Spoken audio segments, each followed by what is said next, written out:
Welcome to Paulstoolbox. I've been in the construction business for nearly 30 years and I've covered a lot of different things.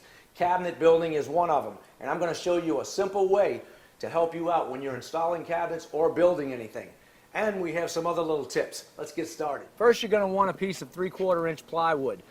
You can use MDF or you can use 1/2 inch if you want, but I like 3/4. It works well because it makes things easy. All right, this is 1 1/8 wide, okay? And right here is a little collet. You can get these at any one of your hardware stores. I picked this up at my local Ace. It costs $1.50.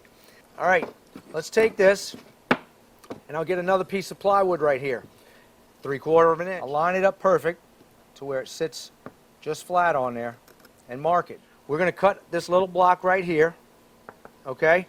And then we're going to cut another piece 1 1/2 inch. Now you'll see I have 1 1/2 inch block and a 3/4 inch block. If I set these up next to each other, I know that this block right here is going to line up with this and be exactly the same size. So then we're going to just glue these together real quick. I'm going to take my 2-part glue. You can use a crazy glue, or if you don't have this, you can use a regular wood glue, but you'll have to wait for it. This is instant. If you've seen my other videos, you'll know this glue by Mohawk is excellent. All right, once I get it together,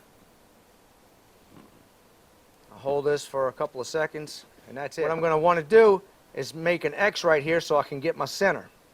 All right, so we'll set this right on here and put an X right across here so I can get the center point.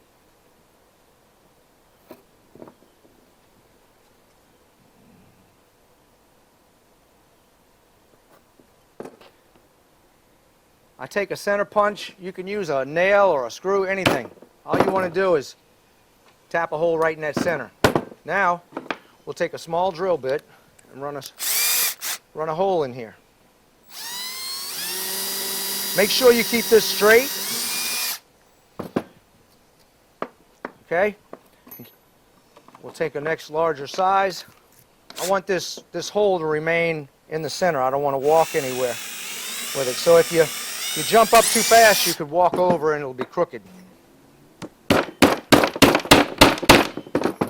When you put this piece in, make sure you glue it and then tack it in. That way it's rock solid and you don't have to worry about it snagging and pulling back out on you. When you go to put this hole in here, if you don't hold this drill perfectly straight, you're going to come out the front or the back.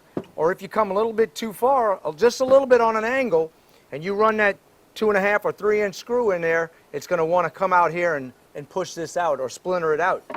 Clamp it tight. Get everything perfect.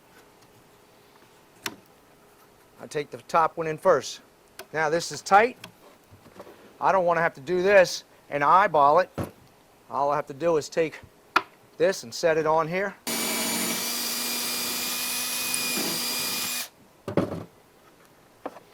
Now we can take a 3 inch screw, set it on here, and just knock it in. This cabinet's too small to put shelves in it, but if I had a bigger cabinet, I would take a piece of pegboard and cut it to fit inside of my cabinet. Once it fits inside of the cabinet, I would take a piece of tape on one side. I leave 2 holes, or enough for 2 sides to have holes, okay? Once I take my tape and put on there, I'll figure out where I want my holes to be. So just say I wanted it in the middle of this cabinet, I would take and put my hole right here so my shelf would sit just above that, in between there, and it would make it centered. Then I can just drill my hole, but I want to make sure I get the depth right. I have the right bit to match this, so then I'm going to take my pegboard and put it right up against here. Put my drill where I want it to go. That's where I want it to be. So I'm going to take my tape and put on here, right on that spot.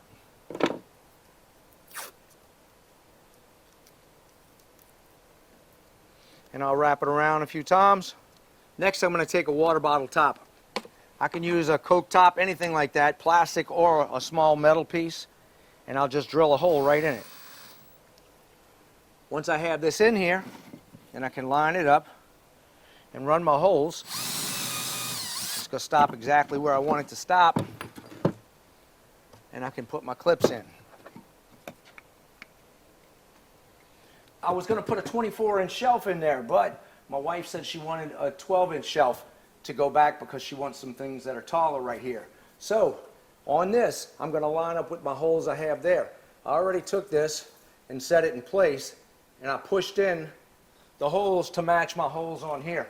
So I'm going to bring it right at 12 inches because when I set it at 12 inches with my 12-inch shelf, I put my holes here. That'll sit about 11 inches, and it'll be perfect for when I set my shelf on top.